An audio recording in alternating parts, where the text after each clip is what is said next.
left of the flyer, and then she's the woman on the left of the group photograph. Those are all publicity photos that were taken by Fred Harvey. I'll explain them when we get to them in a minute. Her story actually began when the man who would eventually be her husband, all unbeknownst to her at the time, came out here as a lunger to utilize the clean air, and ran into John Galmeme up at the Sunmount Sanitarium. And he was marked by that incident. He always wanted to come back to Santa Fe. So one day in 1929, I guess, he booked a trip on the Santa Fe Railroad out here to Santa Fe, New Mexico, and he got a position on the the guides. And the story goes that the day that he arrived, there was only one dude on the train, and they were all called dudes in those days. Anybody who came out from the east to the west was known as a dude. And he was a dude to come back to Santa Fe where he had some fond memories. The train informed the hotel that there was only one dude on the train for Santa Fe that day. And my grandmother got the short straw, as it turned out not to be, but at the time it seemed like it was. And she was the one who was sent down to Lamy in a big old Cadillac car to pick up one dude. And they met, and from then on they were inseparable. And he died in about 1956. She lingered on until the 80s. Lingered, I hate to say that. Do you remember when Santa Fe National Bank, I think it was, had an office right next to the Washington Avenue liquor store there on Washington? How broad the promenade in front of the liquor store was, and the driveway coming out of the bank was right there. It was not unusual to see her driving her white 1968 Oldsmobile with a blue and white, red, white, and blue stripe on the antenna, turning before she got onto Washington Avenue and driving right straight down the sidewalk in front of the Washington Avenue liquor store, and then exiting through was it a Conoco station or a Texaco station on the corner, and going right out on the Palace Avenue, heading on home as if nothing mattered. And it didn't to her, as a matter of fact. She was a slip of a girl. She wasn't more than 100 pounds, 5 feet nothing. It's an interesting story talking about the provision of food on the rail lines in those days. Even in her day, she remembered stepping off the train. I don't remember, maybe it was in Trinidad or Raton, and not having time to get a cup of coffee because I think she had to go take care of personal businesses. And by the time she got back to here on the train, there wasn't time to get a cup of coffee. She went into the hotel there, and some cowboy sitting at the bar or at the coffee diner table looked at her and said, noticed her distress and handed her his coffee. He said, "Here, darling, it's all saucered and blowed."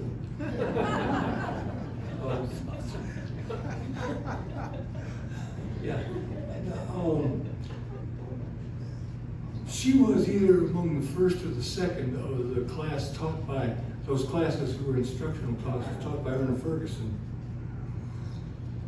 The Thomas book on the detour had her photograph, that group of 4 women in the photograph in the flyer, as being the first guides or couriers that were trained, but there's some discrepancy about that. She thought she was among the second group.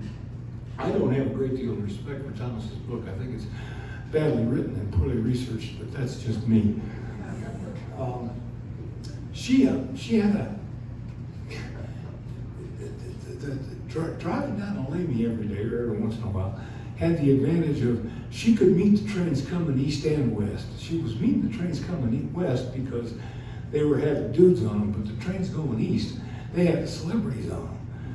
And she knew they were on there, and they were going to stop at Lamy, so she made a business to get up on the trains and interview whomever was on that particular journey from Los Angeles back to Chicago, one of the standouts that she talked about later in her life was having the occasion to meet Jess Willard. Does that name ring a bell? He was a professional boxer, the Great White Hope of the 20s. And she got on the train to meet him and interviewing him. The discussion came to what he did, and she said, "So you're a fighter?" And he said, "No, ma'am, I'm a boxer." Going back to LA, she met the train on which he was coming back to get a dude off, but she saw him, and she said to him, "Are you still fighting?" He said, "No, ma'am, but I'm boxing." One of the things that those photographs that you see there, all four of them really atop of it, three of the four, were publicity photos for Fred Harvey. And they were used to be presented before the detour guides arrived in cities in the Midwest. They were all over Pittsburgh and Baltimore and New York City and Milwaukee and Chicago. They were all over, and spreading the news about visiting the now civilized Southwest. You can see the attraction of this diminutive, and I mean she was tiny, this diminutive little white gal in all of this rigmarole, this wonderful jewelry that they, by the way, had to buy or acquire for themselves. They weren't supplied. Traveling all through the Midwest and drumming up business, making it look like it was safe to come out west. And by golly, by that time it probably was. Although on the cannon on top of the urban expansion makes you wonder, I suppose. The couriers had distinctive hats, you can tell from the photograph. And they were not particularly unusual. What the women did was they bought men's fedoras and then they punched out the crowns and left them punched out, and they wore the crowns out instead of in. And the crown, the fedora brims were distinctively large and provided shade. Let me see. Part of the things that she did, of course, was developing friendships among the Pueblos in the Indian population at the time. She was acquainted with Nampeo, the wonderful potter from, I believe she's Zuni? Hopi, thank you. I get them confused. And also, she developed a friendship or an acquaintance with Maria and Julian Martinez from Santo Domingo, or San Ildefonso, which is now called something else. But they retained that friendship forever. My father, in fact, was friends with Popo Ide, who was Maria's son, and I got to know Tony Day back in the 60s, who was Maria's grandson, flipping pronouns, pardon me. There was one distinctive event in all of this that probably has the highlight of her career as a guide or a courier for the Fred Harvey group. Occurred in the winter of 1928 going into 29, I think, or 27 going into 28. There was a party of Italian dignitaries presided over by the air minister of Mussolini's fascist air force. And he brought about 20 of his subservients out to Santa Fe for some reason. They touring the country, I suppose. And they landed in Santa Fe and they assigned to a detour. And my grandmother was the guide who was assigned to the detour. And so they went down to Santo Domingo, now known as Kewa, which was at that time, and probably still is, one of the most hostile pueblos to outsiders. And having these Italians in there were about 20 of them. They took up 2 cars. And there was also, and the Italian air minister, whose name was Italo Balbo.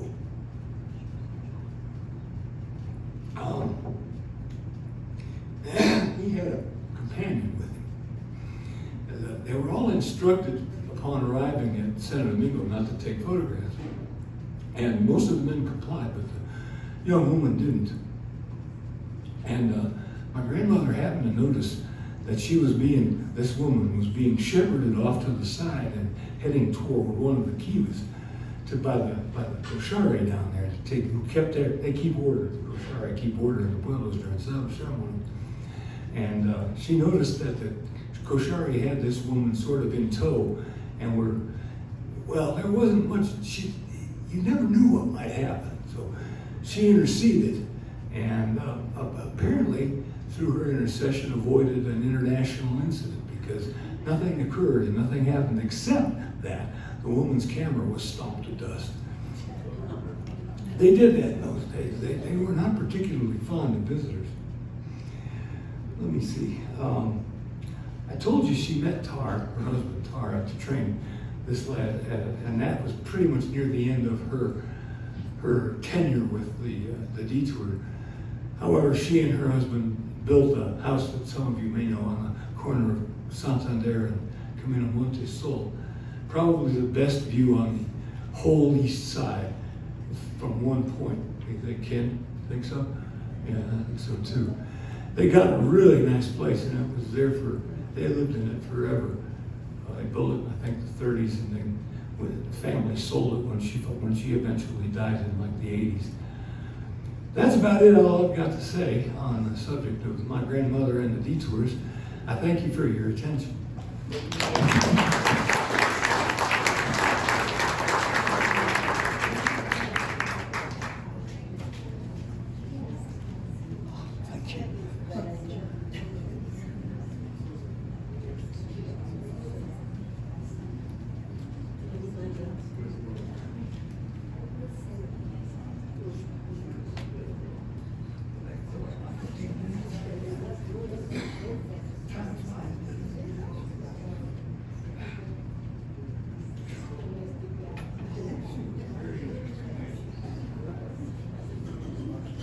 People like to dress like cowgirls and cowboys, but here's a real cowgirl.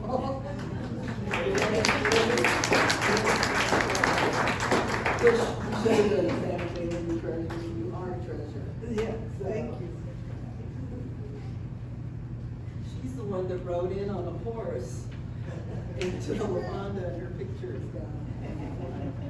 It was fiesta. All kinds of things can happen during fiesta. And I believe it was Buddy Holmes hopped up on the back of, that was White Cloud, of course, that was my first horse I trained. And Tony Miller is leading him. And Buddy Holmes, I don't know who they have. Huh? Anyway, it was fun. It was easy to get a horse in because there were no steps. I just came in by the lobby, and I remember Alfonso going. And so we rode in. It was into where the outdoor plaza was, or where there was outdoor eating. I'm not sure exactly. Is that where the parking lot is now? No, it's where the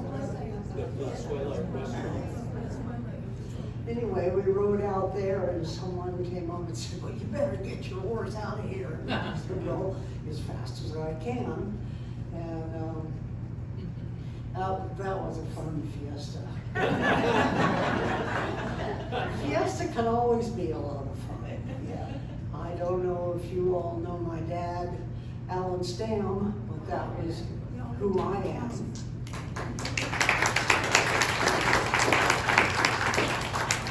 I wish I lived in a Stam house.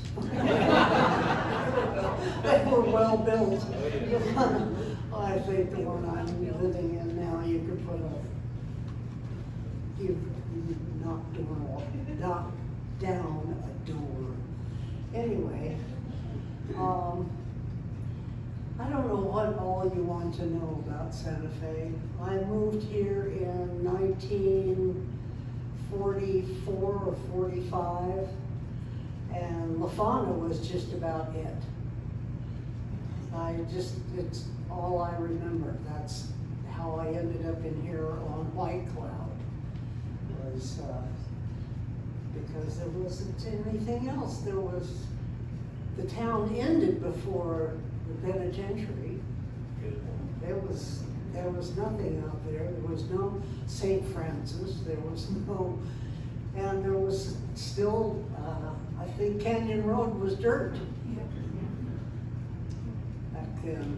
And I'm now happily married to someone who grew up on Canyon Road and had a jewelry store there, right across from Artisans. I don't know what to say. Does anybody have any questions about Santa Fe? Mention the fact that all those homes that your father built. Yeah, he built Santa Fe. Soldiers coming back from World War II. Oh, you know, I didn't even know that, but he did. He built a lot of homes. I think he started building must have been in the 40s. It was in the 40s. And, gosh, I wish I lived in one, but, you know, when I grew up in a house that was part Indian ruin, because I remember it was all adobe, and in the living room, as the roof went up, the walls got narrower at the top. So in order for my mom to hang a painting, she put a beer can behind the top of it so that it would be, you could actually see it on the wall.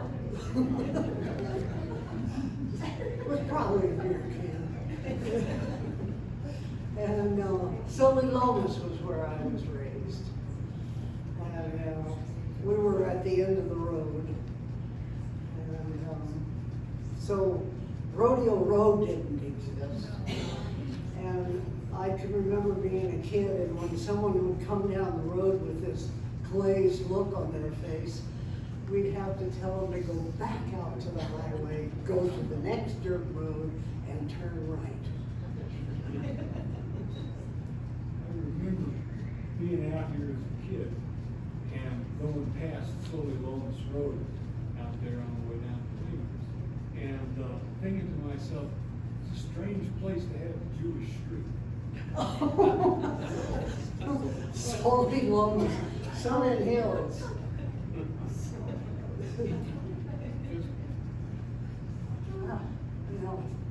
Yeah. Yes. In what year did you write your trustee's deed into La Fonda? I think it must have been 57 or 58. I was all about 17 or 18 years old at the time. And that's Tony Miller at the beginning, leading the horse back out. Since we were told to get out. Did your dad build in Albuquerque before he built here in Santa Fe? I think he did, but Bradbury and Stan is his brother. I know, but actually we grew up in a Stam house, and I think my daughter lives in a house he built in Albuquerque. That could very well be. I really don't know. I wasn't paying attention when I was this big. I was out shoveling shit. You were in the barn? I think I got my first horse when I was about 8 or 9. His name was Fiddlefoot. And I just lived with the horses. Any other questions or? You gonna do it again? Absolutely, I'd love to, but I don't even own a horse. I would love to hear a little bit about your years in school. About the bridge? Your school, where you went Your to school. schooling. What school? When you went to school. Hey, high school. You're growing up. Did I go to school? I must have gone to school. I went to Blythe. If you remember Blythe on, Delgado Street. That's where I went to school. Then I went to Harrington Junior High. And then I went to, Santa Fe High. Santa Fe High, but before that, I went to Radford School for Girls. They were trying to make me a lady. It never did work. Is that in Scottsdale? Huh? Is Radford in Scottsdale? Where is Radford? Radford's in El Paso, Texas. It was just after the kidnapping, and they had to get me out of town. And they didn't know how to talk to me. So they just got me off where nobody knew about the kidnapping, and so it was fine. How old were you when you were kidnapped? 9. Oh my gosh. And she was a Sigma cum laude doctor, Dr. Campbell. She was very bright. And she got 15 years in prison. She got out in 7 because of her medical. She took care of all the women in the prison. penitentiary. So she did some good. Oh my gosh. You know, a lot of people don't know you were kidnapped. No. What's the story of that? In 1950, I believe the headline says in the newspaper, "The doctor came calling." And she knew my dad built a lot of houses. So she thought he might have $20,000 laying around. And like I said, when we were little kids, anybody came up our dirt road, we'd go out and tell them to go back to the highway and go over the hill and turn right. I thought they were lost. She drove up into our driveway. I thought they were lost, so I drove out. I ran out. I never walked anywhere. And she said, "Well, is anybody home?" And I said, "No, just my mom's in the house and my little brothers and sisters." She said, "Well, your mom wants me to take you down to La Fonda." Oddly enough. And that made sense to me. I mean, everybody lived at La Fonda. And I went out and got in her car, and I didn't come home for 2 days. And she took me out to where the penitentiary is now. Wow. That was Way way out of town. Way out It's on there on South 14. And she gagged me and bound me and tied me up in a corner of a falling down adobe. And I knew where I was, because on the way out, after she blindfolded me, I took my fingers and I pulled the blindfold up just enough that I could see out where I was, and I knew where I was, but I couldn't get away. Yeah. So, So then what happened? well, she was to pick up the money on the Soli Lomas flagstone entryway. And my dad couldn't come up with the money, he was to put a white flag out. If he came up with the money, he was to put a red flag. So there was a red flag, so she came up and stopped. But by that time, my dad went to the El Farol Hotel and called the police. So they lined up behind the entrance that you couldn't see them, and they had guns. And when she drove in, they shot her tires out. And they came and got me out of the car and drove me home.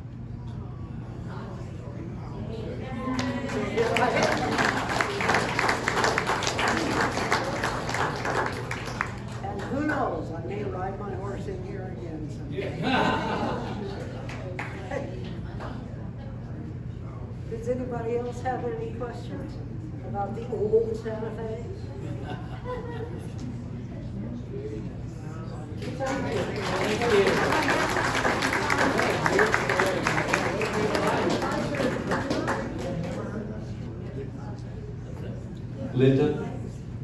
Linda, I just wanted to mention to you that my parents bought a brand new Stam home in 1949, Casa Alegre, for less than $10,000. And I can't tell you what it ultimately sold for a few years back. So, thank you.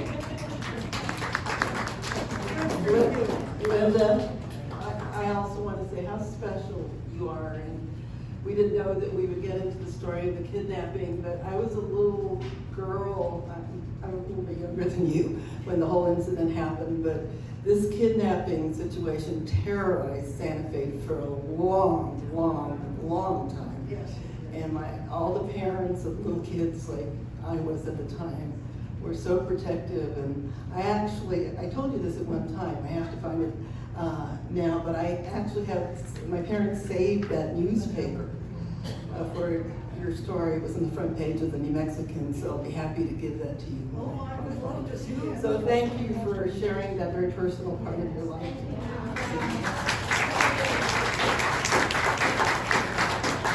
My baby sister Sandra, who grew up here at the Fonda, my mom and dad babysat her since she was little, so I consider her my baby sister.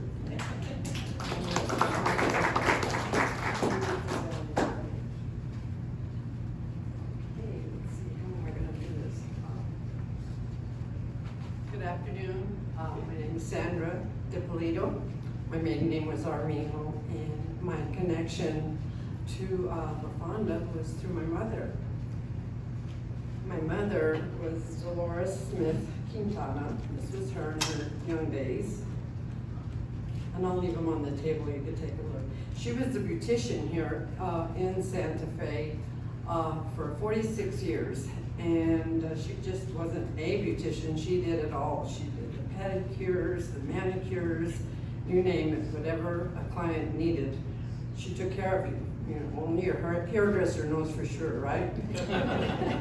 But anyway, before I get started, I want to personally thank Maria, Jim, Carlene, and Al, Ed, for putting this beautiful thing together. So I'm so grateful to be here.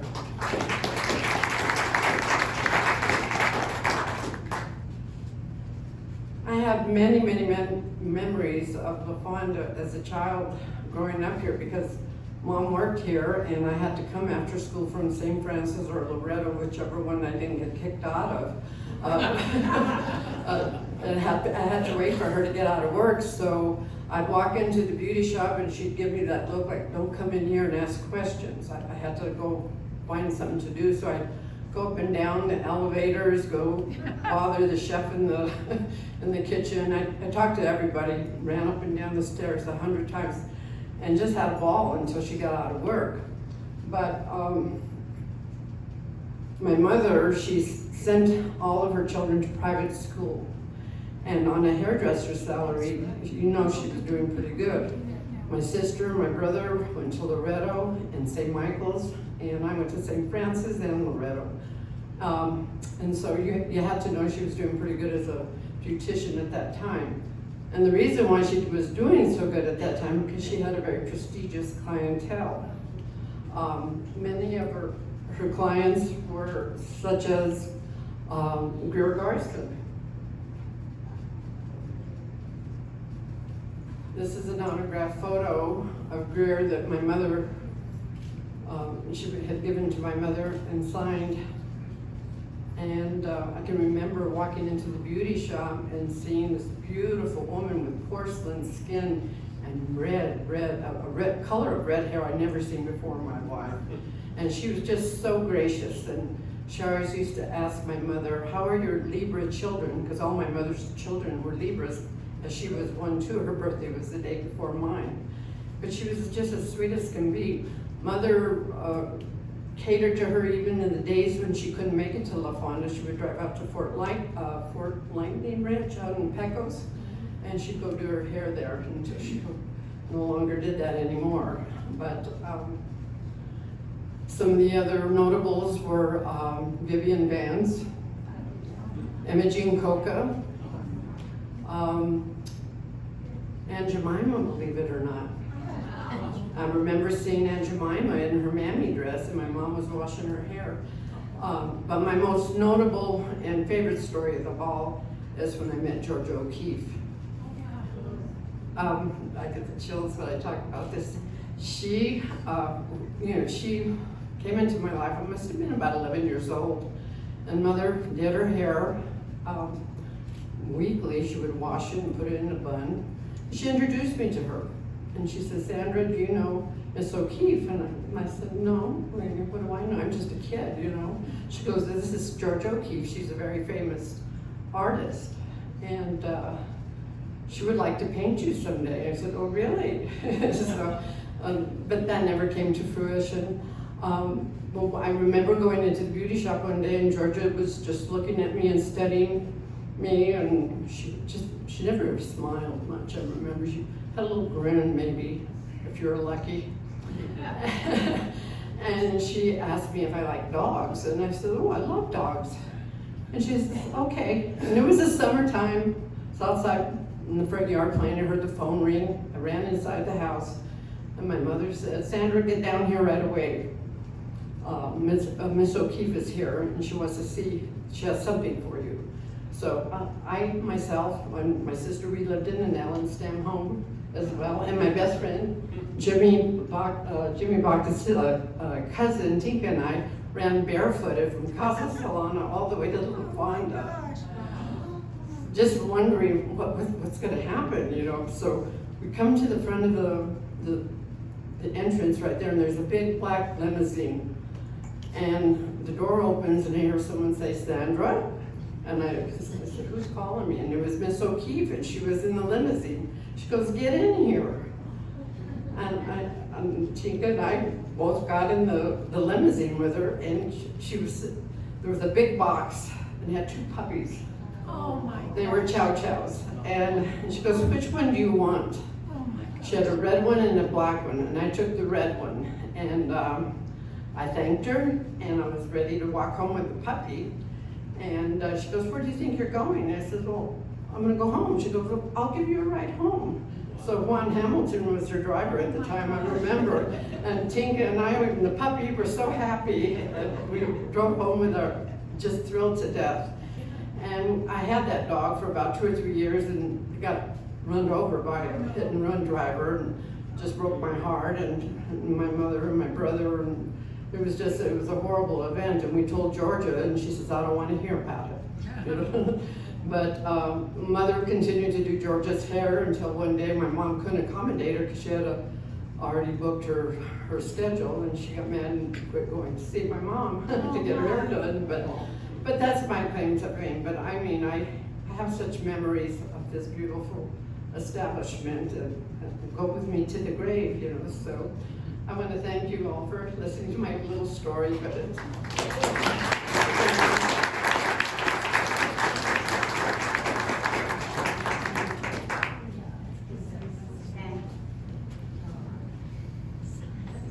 oh, and there used to be a sign outside her, the beauty shop was right next to Things Finder. There were 2 windows there on the left side, across from the Pizuela, and the sign would say, we'll curl up and die for you. No, we wash, curl up, and die for you.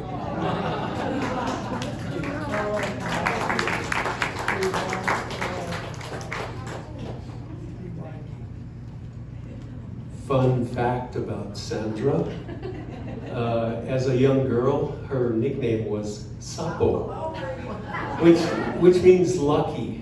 And the boys called her that because she was better at basketball than they were.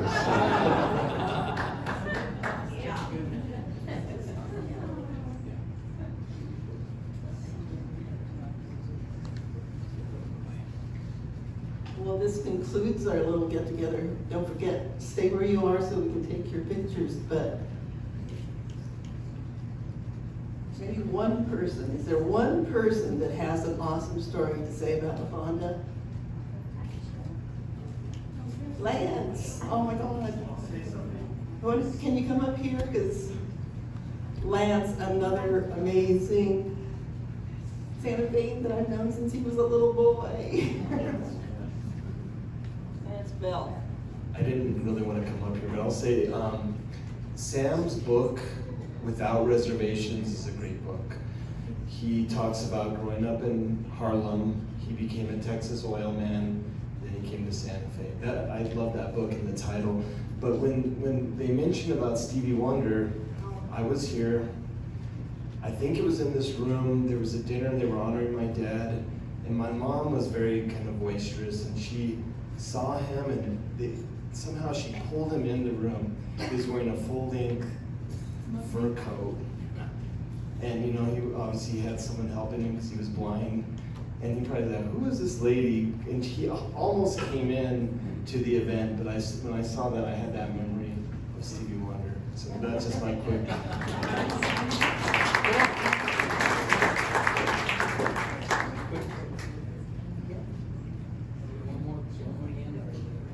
Oh, Kathy?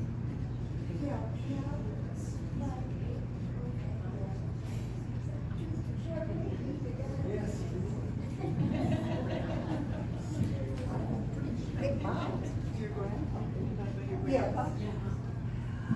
As you leave the building and at the front desk, well, what is now the front desk, and go out toward the, I wish I knew north, south, east, and west, but I don't.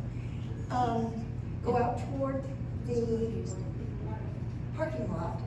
In the corner there, you will see my grandfather's painting. My grandfather used to paint. I don't know if it was one or two pictures, and they were in all the rooms here until the big renovation. And we now have two, one for each son. But he was Tomas Vigil, and Yopin is his Indian name. And he sold them probably for 50 cents in a beer, I don't know. But anyway, that's my story.